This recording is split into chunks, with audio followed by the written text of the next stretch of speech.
आज हम लोग करेंगे क्वेश्चन नंबर 4, जिसमें कहा गया है कि एक ब्लॉक है जिसका मास 10 kg है, जो कि सस्पेंडेड है through a 2 light spring balance. यानी कि एक स्प्रिंग बैलेंस ये है और दूसरा स्प्रिंग बैलेंस नीचे है। तो यहाँ पर जो है स्प्रिंग बैलेंस है, तो ये मेजरमेंट करता है। ठीक है। अब कहता है क्वेश्चन में कि एशन फिगर। तो अब क्वेश्चन में पूछता है कि जो ब्लॉक है जो सस्पेंडेड फिगर, तो बोथ क्वेश्चन कहता है पूछता है कि both scale will read 10 kilogram.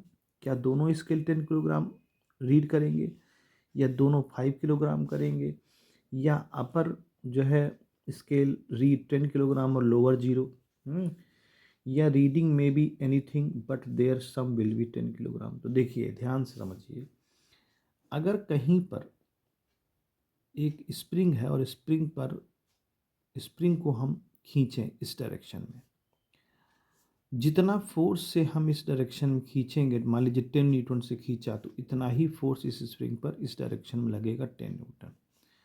Action and reaction ये दोनों इक्वल और अपोजिट डायरेक्शन में काम करते हैं, क्योंकि ये जो ब्लॉक है ये ब्लॉक नीचे को खींच रहा है अपने वेट की वजह से। भाई इस ब्लॉक का वजन 10 किलोग्राम है, 10 किलोग्राम वेट है इसका, तो ये नीचे खींच रहा है। तो इसमें जो है कुछ हमारे मतलब जो स्केल में रीडिंग आएगी वो जो भी आती है, तो जो भी आती है, जो जैसा क्वेश्चन पूछ रहा है कि दोनों रीड करेंगे, तो ये 10 kg तो ये रीड करेगा क्योंकि इसमें है।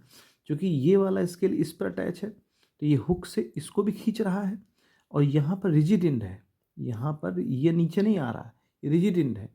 तो ये ऊपर की तरफ एक फोर्स लगाएगा और ये नीचे की तरफ फोर्स लगाएगा। जितना एक्शन लगेगा उतना ही रिएक्शन लगेगा। लिहाजा ये जो इसमें जो स्केल है वो भी 10 किलोग्राम दिखाएगा। तो 10 किलोग्राम हमारा ये भी दिखाएगा और 10 किलोग्राम हमको ये भी दिखाएगा, दोनों 10 किलोग्राम दिखाएंगे। तो ये न्यूटन के थर्ड रूल से हम इसको समझ सकते हैं कि दोनों जो है both the scale will read 10 kilogram.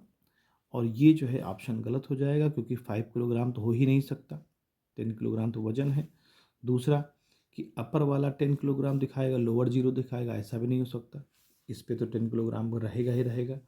और जो थर्ड ऑप्शन है कि रीडिंग में be anything but there some will be, तो ये भी पॉसिबल नहीं है कि कुछ भी रीडिंग हो बट उनका सम 10 किलोग्राम हो, तो ये भी संभव नहीं है। लिहाजा इस क्वेश्चन में जितना एक्शन इधर लग रहा है, जितना वेट नीचे की तरफ काम कर रहा है, उतना ही इस पर जो है ऊपर की तरफ काम करेगा। इसकी वजह से यहाँ पर एक रीडिंग आएगी जो कि 10 किलोग्राम की होगी। तो पहला ऑप्शन सही है इसमें।